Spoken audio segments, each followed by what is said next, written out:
Imaginez un monde sans banque, sans frontières et sans horaires, c'est ce que la crypto promet. Salut à tous. Voilà, donc aujourd'hui, nouvelle vidéo YouTube. Ok, donc depuis la dernière vidéo, ça fait pas très longtemps que j'ai fait une vidéo. J'essaie d'être un petit peu actif et de poster assez régulièrement quand je peux. Donc ça, c'est déjà une très bonne chose. Maintenant, pour ce qui est de l'intro, on va essayer de parler un petit peu du Bitcoin, comment il réagit, et ce qu'on aurait trouvé pour probablement un bottom, ok. Là, on commence à trouver des points clés, des zones support en fait qu'on avait évoquées dernièrement dans les vidéos précédentes. Euh, Là, la question qu'on peut se poser, c'est, ok, on est revenu sur des zones de support, on va le voir ensemble sur le graphique, donc dans l'analyse technique. Est-ce qu'on aurait trouvé donc le bottom, donc pour repartir probablement à la hausse? C'est la question actuellement qu'on peut se poser dans le jour, dans le week-end. Ok, on a eu un vendredi assez dégueulasse, ok, on va pas se mentir pour être honnête. On a eu même, j'ai un vendredi, mais même une semaine, même 2 semaines, comme on a pu voir dans la vidéo précédente, 2 semaines de baisse, de pure baisse en fait, clairement, avec un moins 20% qu'on s'est pris dans la tronche sur le Bitcoin. Ok, donc ça fait très mal. Hein, je rappelle quand Bitcoin prend moins 20%, Ethereum, Solana et les altcoins suivent également et corrigent d'autant plus que 20%. Ok, ils sont sujets, ils sont plus volatiles. En fait, l'Ethereum et le Solana et les altcoins sont plus volatiles que le Bitcoin. Quand je parle de volatilité, ça veut dire que ils auraient plus tendance à monter plus vite à la hausse, prendre plus de performance, plus de pourcentage, et à l'inverse, quand Bitcoin perd un petit peu de pourcentage, ils seront sujets à perdre beaucoup plus de pourcentage que le Bitcoin, ok. Voilà, c'est pour ça que quand on parle de volatilité, on parle notamment de ce type de points, de ce type en fait de sujet sur les altcoins notamment. Et quand je parle altcoin, je pense que je peux mettre le Solana et voir l'Ethereum carrément, Solana et Ethereum dans le lot. Ok? Donc on va faire un tour, comme je disais, sur le BTC. On ira voir également les liquidations. Ok? On a plusieurs liquidations qui ont été mises notamment sur Ethereum. Ok? C'est le numéro un en termes de liquidation durant ces 24 dernières heures. On ira faire un tour sur les small caps, ok, parce que ce que je veux voir avec vous, en fait, c'est quand on trouve bottom sur le Bitcoin, en fait, ce qu'on peut voir quand le Bitcoin rebondit un tout petit peu, eux, les small, comme je le disais, on parlait de volatilité, et eux, c'est clairement alors, je rappelle, hein, Bitcoin, Ethereum, Solana, altcoin, et ensuite small caps. Et donc, là où je veux en venir, c'est que les altcoins, eux, ont une volatilité plus conséquente que Bitcoin. Mais alors, les small caps, eux, c'est encore beaucoup plus flagrant. On le voit direct. Donc, pour reprendre, quand Bitcoin trouve un bottom et rebondit un tout petit peu, en fait, les small, ça va rebondir immédiatement. Vous voyez, c'est vraiment corrélé. On sent vraiment la corrélation entre Bitcoin et les meme coins, les small caps. Donc on le voit en fait, on le voit directement sur le marché, sur le cours, et on le voit également sur le portefeuille. Oui, parce que quand on fait rebond, on voit qu'on est en chute libre. Moi j'ai vu, je perdais quelques milliers d'euros sur les 2 semaines qu'on a passé. Malheureusement, plusieurs milliers d'euros sont tombés à l'eau, mais voilà, c'est le jeu, comme on dit. En investissement, il faut savoir perdre pour gagner. Et donc, quand on voit le rebond du BTC, directement, c'est retranscrit sur les small. Moi qui en détiens plutôt pas mal, hein, je rappelle, j'ai quand même 50% de mon wallet qui est dédié aux small caps, ok. Oui, je fais de l'analyse technique sur Bitcoin, Ethereum et les altcoins, mais c'est vrai que j'ai quand même, je suis pas mal exposé sur les meme coins. Voilà, c'est le petit aparté du jour pour ceux qui savent pas. Sans plus tarder, on va check directement avant de parler de analyse technique. On va check les news de la semaine prochaine, ok?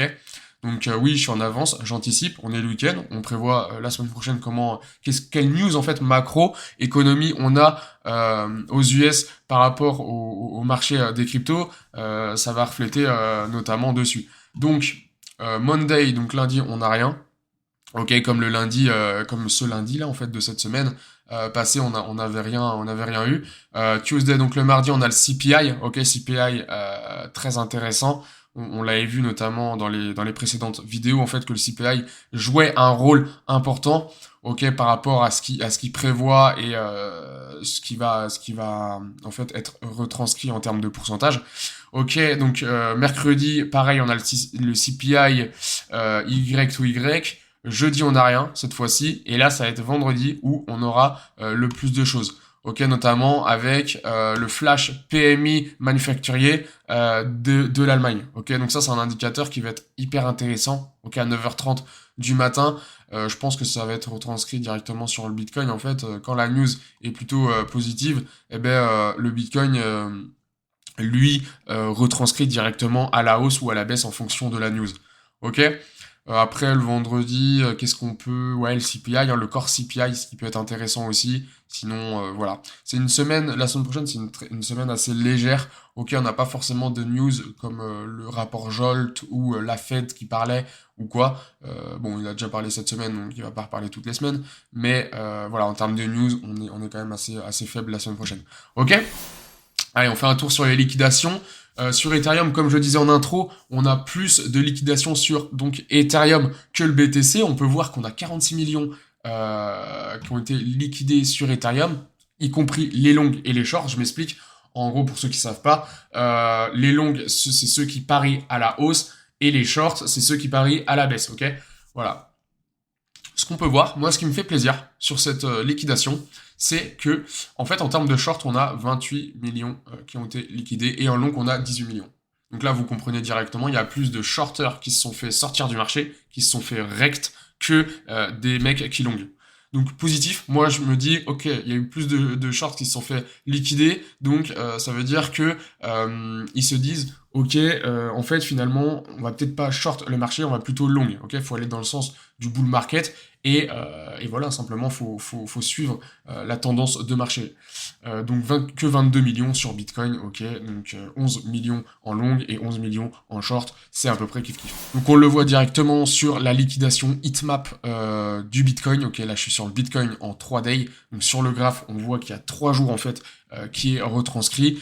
On a pu voir qu'on a probablement fait bottom, peut-être, je dis probablement car on est sûr de rien, avec Trump surtout, sur les 104, 103 000 dollars.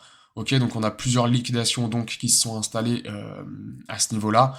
Bon bah durant cette baisse du 17 octobre, on a sorti tous ces longues ici. Maintenant qu'on a sorti pas mal de longues, on pourrait éventuellement sortir pas mal de shorts. Car si on se met en 2 weeks, donc 2 semaines sur la chart, même un petit peu plus, on va aller même plus loin, on va se mettre sur un mois. On a beaucoup au nord de liquidation à aller chercher. Ici par exemple, alors je vais décaler la cam, tac.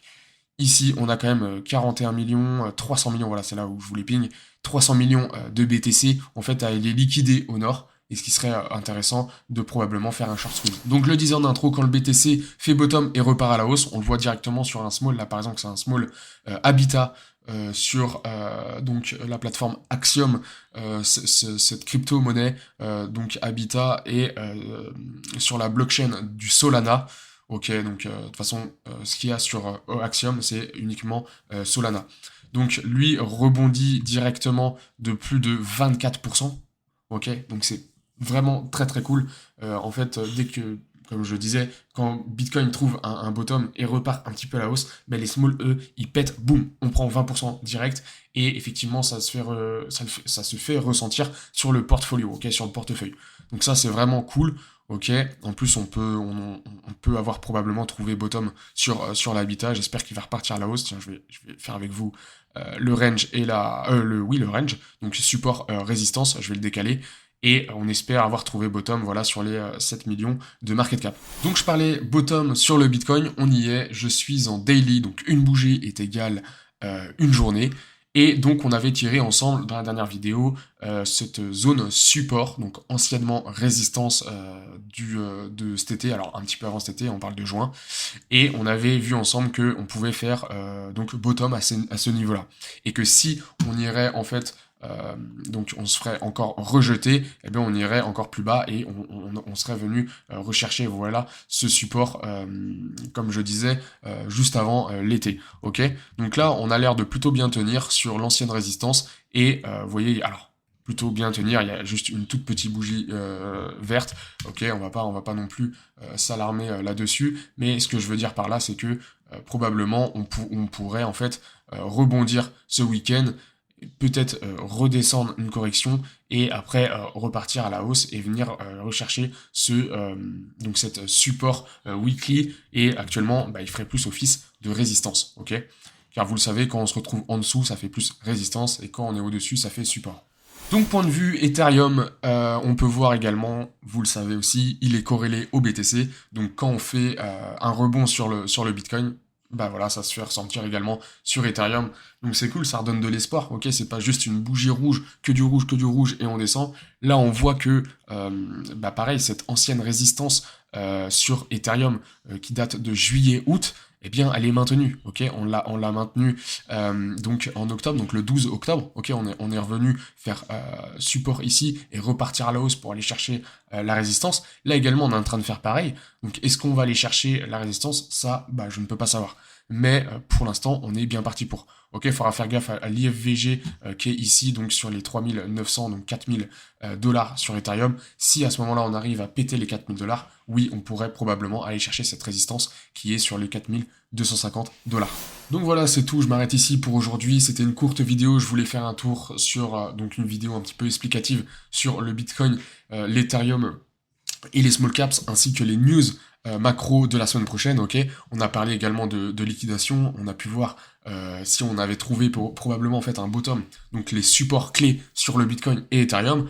Donc maintenant voilà, on a retrouvé des zones probablement intéressantes à longue, ok, je rappelle, on longue quand on est sur un support, donc là ça serait intéressant de pouvoir par exemple commencer à essayer de mettre des longues sur Bitcoin et Ethereum pour avoir chopé un bottom. J'espère que ça vous a plu, si c'est le cas, n'hésitez pas à mettre un pouce bleu et à vous abonner, et mettre un petit commentaire si ça vous a plu. Je rappelle, il y a mon lien de mon groupe Telegram en description, n'hésitez pas à rejoindre, c'est un groupe auquel on n'est pas beaucoup. J'ai mis le chat public pour ceux qui veulent poser des questions, je pense notamment aux débutants qui veulent poser des questions et s'intéresser sur les crypto-monnaies. Bah, vous pouvez rejoindre ce groupe, poser des questions et j'y répondrai avec grande importance. Ok, allez, c'était tout pour moi et je vous laisse là-dessus. Bon week-end à tous, ciao.